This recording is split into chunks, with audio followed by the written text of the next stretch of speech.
Hello दोस्तों, हमारे YouTube channel में आप सभी का स्वागत है। आज की इस वीडियो में हम लोग जानने वाले हैं निफ्टी एंड सेंसेक्स के बारे में। पिछले वीडियो में हम लोगों ने जाना था स्टॉक मार्केट के बारे में कि स्टॉक मार्केट होता क्या है और ये किस प्रकार से वर्क करता है। तो उस वीडियो को अगर आपने नहीं देखा है तो देख लेना। पहले इस वीडियो को देख लो, उसके बाद एंड स्क्रीन पे वो वीडियो भी लगा दूंगा, ठीक है। उस वीडियो से जुड़ी हुई ही कुछ ये है यहाँ पर निफ्टी एंड सेंसेक्स। अगर आपने उस वीडियो को देखा है या फिर नहीं भी देखा है तो भी हो सकता है आपने नाम तो सुना होगा एनएससी एंड बीएससी का, ठीक है। एनएससी एंड बीएससी के बारे में तो आपको पता होगा ही कि ये एक एक्सचेंजेस हैं, ठीक है। ये दोनों एक्सचेंजेस हैं जहाँ पर कंपनीज लिस्ट होते हैं स्टॉक मार्केट में अपने शेयर्स को लोगों के पास बेचने के लिए, ठीक है। और लोग यहाँ पर एनएससी एंड बीएससी के माध्यम से कंपनी में हिस्सेदारी यानी कि शेयर्स खरीदते हैं और शेयर होल्डर बनते हैं। किसके माध्यम से? ब्रोकर्स के माध्यम से खरीदते हैं। और जो शेयर्स खरीदते हैं वो कहाँ पर रखा होता है? डिपोजिटरी में, जो कि सीडीएसएल है, ठीक है। इसके अलावा एनएसडीएल भी एक डिपोजिटरी है। तो यहाँ पर हम लोगों ने इन चीज़ों के बारे में कल ही जान लिया था। अब देखो, एनएससी एंड बीएससी जो एक्सचेंजेस हैं, इन्हीं दोनों से जुड़े हुए ये निफ्टी एंड सेंसेक्स हैं, ठीक है। अभी मैं आपको समझाता हूँ। तो यहाँ पर पहले हम लोग लिख लेते हैं एनएसई, ठीक है। एनएसई यानी कि नेशनल स्टॉक एक्सचेंज, और बीएसई, ठीक है, national stock exchange and Bombay stock exchange, ठीक है, जो कि एक्सचेंज है। और यहाँ पर जो कंपनीज होती हैं एबीसीडी, जो भी कंपनीज हैं ये लिस्ट होते हैं अपनी शेयर्स को बेचने के लिए, ठीक है। और यहाँ पर हम लोग आते हैं शेयर्स खरीदने के लिए, ठीक है। जो भी शेयर्स को खरीदना है इन्हीं के माध्यम से खरीदा जाता है ब्रोकर्स के यूज से, ठीक है। अब देखो, यहाँ पर शेयर्स को खरीदने से पहले हमें ये जानना जरूरी होता है कि मार्केट आज खुला है या नहीं। तो मार्केट की भी टाइमिंग होती है, मंडे टू फ्राइडे यहाँ पर मार्केट खुला होता है, बाकी हॉलीडेज में छुट्टी होती है, ठीक है। तो ये दोनों एक्सचेंजेस खुले होते हैं, मंडे टू फ्राइडे, हॉलीडेज में बंद होते हैं।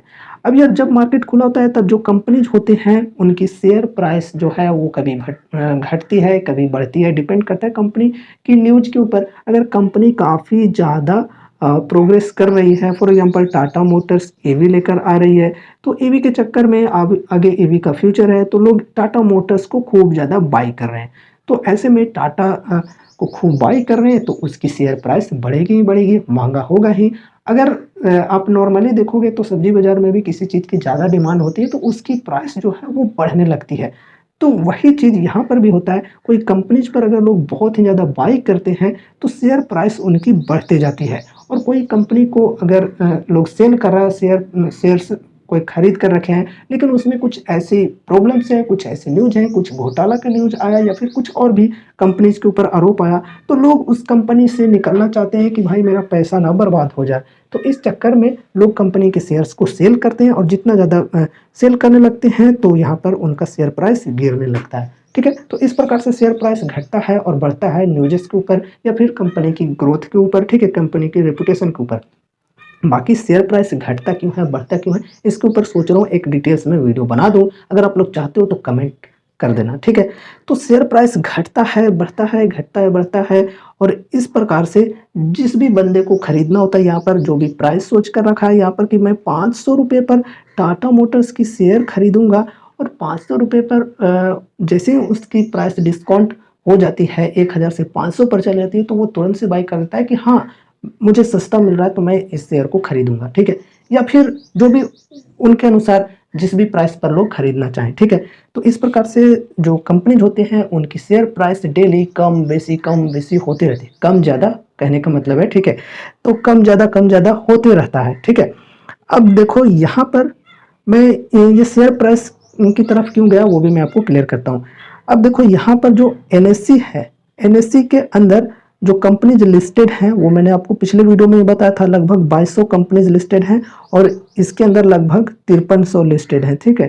5.3 के और इसमें 2.2 के समथिंग है, थोड़ा सा ज़्यादा होगा, 50-60, 2250, और इसमें 5300 10-11 लगभग होगा, ठीक है। तो ये जो सारी कंपनीज हैं, सारे कंपनीज में किसी का प्राइस घट रहा है, किसी का बढ़ रहा है, ऐसे अप डाउन होते रहता है। टाटा मान लो ऊपर चल रहा है, रिलायंस मान लो गिर रहा है, तो यहाँ पर इस प्रकार से ऊपर नीचे होते रहता है। अगर ज़्यादा कंपनीज यहाँ पर नीचे जा रही है, कुछ कंपनीज ऊपर जा रही है, तो नीचे वाले ज़्यादा है, तो इसलिए ओवरऑल जो है वो माइनस में शो करता है जो एनएससी है वो। ठीक है, आपने कभी न्यूज में सुना होगा कि आज एनएससी जो है उसमें 2% की टूटत आई, 2% की बढ़त आई, 2% उछला, सेंसेक्स 2% टूटा। ये सारी न्यूज़ आप देखते होंगे जरूर से। ठीक है, न्यूज़पेपर्स में या फिर कहीं पर भी ये न्यूज़ सुनते होंगे। तो ये क्यों होता है? ये इसी वजह से होता है। अगर जो सारी कंपनीज हैं, 2200 कंपनीज हैं, उनमें से ज़्यादातर कंपनीज गिर रहे हैं नीचे, जो मेन कंपनीज है वही गिर रहे हैं, तो ओवरऑल जो एनएससी है वो भी दिखाएगा कि हाँ आज गिरा है। अब एनएससी कैसे दिखाता है? निफ्टी के माध्यम से। निफ्टी एक मतलब सूचना देने वाली एक पॉइंटर है। ठीक है, आपको मैं अच्छी तरह से समझाने की कोशिश करता हूँ। तो देखो, एनएससी के अंदर निफ्टी है, सूचना देने वाली है। ठीक है, निफ्टी एंड बेसिक के अंदर है सेंसेक्स। ठीक है, अब इन दोनों का काम क्या होता है? ये दिखाता है निफ्टी और सेंसेक्स कि एनएससी के अंदर जो कंपनीज हैं वो आज कैसा परफॉर्म किए हैं, उसी के हिसाब से दिखाता है। अगर एनएससी के जो कंपनीज हैं वो 2% उठे हैं, तो यहाँ पर दिखाएगा निफ्टी 2% उठा है। ठीक है, 2% जंप किया है। इसी प्रकार से बीएससी पर जो भी कंपनीज 5300 लिस्टेड है, उनमें से ज़्यादातर कंपनीज ऊपर उठ गए हैं, तो यहाँ पर भी दिखाएगा 2% यहाँ पर ये उठा है। ठीक है, या फिर 3% उठा है।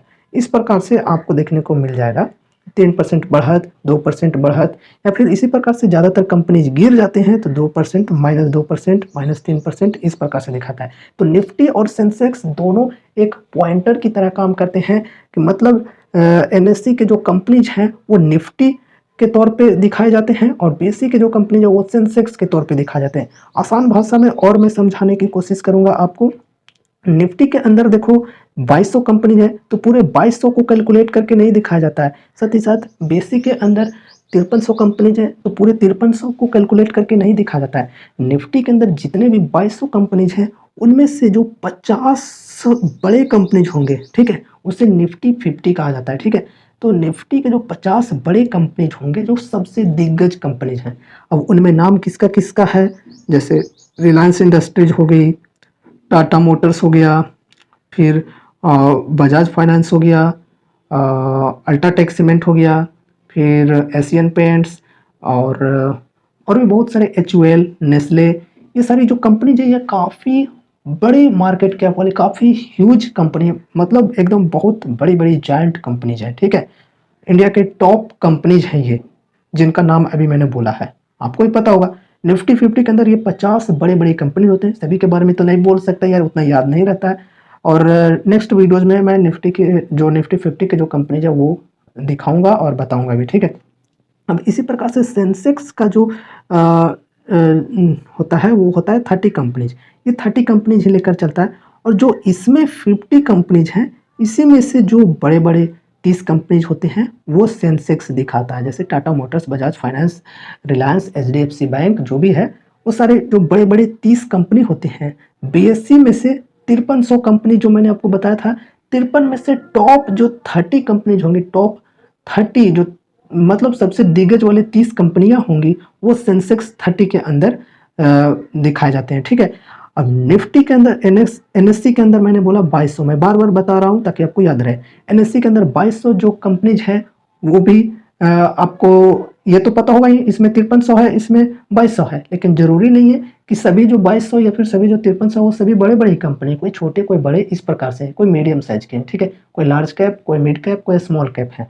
तो यहाँ पर मिड कैप, स्मॉल कैप को छोड़ दो, लार्ज कैप को भी छोड़ दो, यहाँ पर जो देखो 2200 में से जो टॉप 50 कंपनी है वो यहाँ पर निफ्टी 50 बोला जाता है उसे। ठीक है, और इसमें जो 5300 में टॉप 30 कंपनी है वो यहाँ पर बोला जाता है। तो इसमें जो टॉप 30 कंपनी है वो जरूरी है कि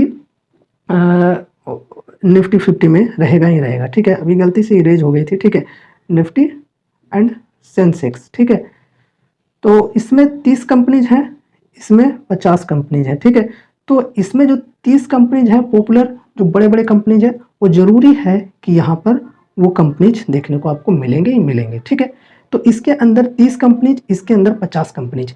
अब देखो यहाँ पर रिलायंस बढ़ रहा है ऊपर में, तो यहाँ पर भी बेसिकली बढ़ेगा ही बढ़ेगा, ठीक है। इसमें बजाज फाइनेंस बढ़ रहा है या घट रहा है, तो इसमें भी घटेगा ही घटेगा।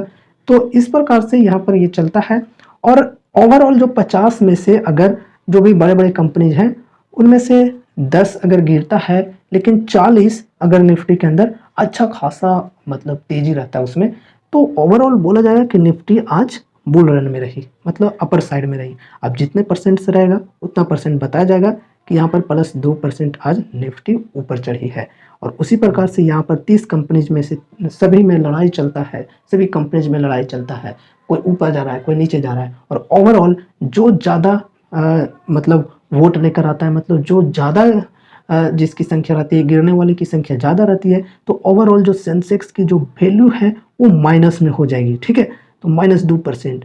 अगर ओवरऑल जो 30 में से 30 या फिर कुछ सब मिल करके ऊपर लेकर चल जाते हैं, तो यहाँ पर प्लस में हो जाएगी, ठीक है। तो कहने का मतलब आप लोग समझ रहे हो कि जो 50 में से ज़्यादातर जो कंपनीज हैं, या फिर कुछ कंपनीज काफ़ी तेज़ी में है, बाकी कुछ थोड़ी बहुत गिरावट में है, तो भी यहाँ पर ऊपर में शो करेगा कि निफ्टी आज ऊपर उठ गई है या फिर सेंसेक्स आज ऊपर उठ गई है।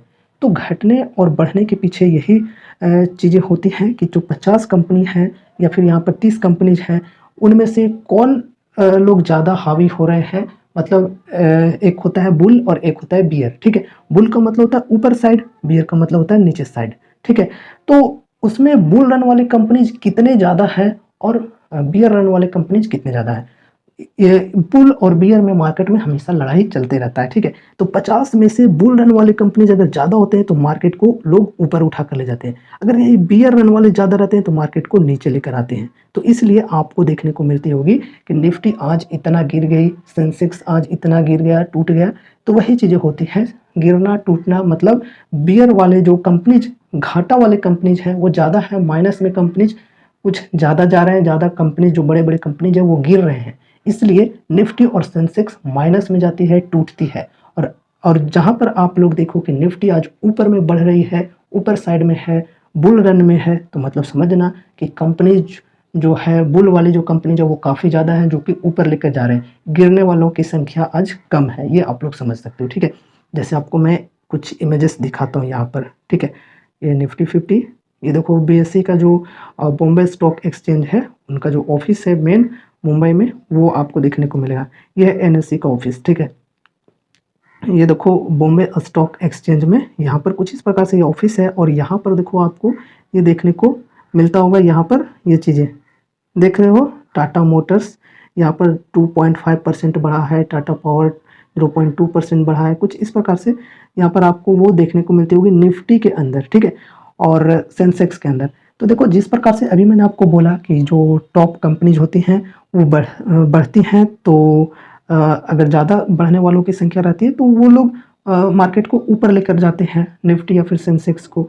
और अगर घटने वालों की संख्या ज़्यादा होती है तो वो लोग मिलकर नीचे लेकर जाते हैं। तो जैसे देखो ये टाटा मोटर्स, टाटा पावर बढ़ रहे हैं, ऊपर साइड में है, तो और भी ज़्यादा इसके साथ साथ जो कंपनीज होंगे सब मिलकर मार्केट को ऊपर ले जाएंगे। अगर सिर्फ ये दोनों ग्रीन में है, मतलब ये दोनों बढ़ रहे हैं और बाकी सब माइनस में है, तो वो लोग मिलकर नीचे ले जाएंगे, तो सेंसेक्स दिखेगा कि माइनस में है, निफ्टी माइनस में है, ठीक है।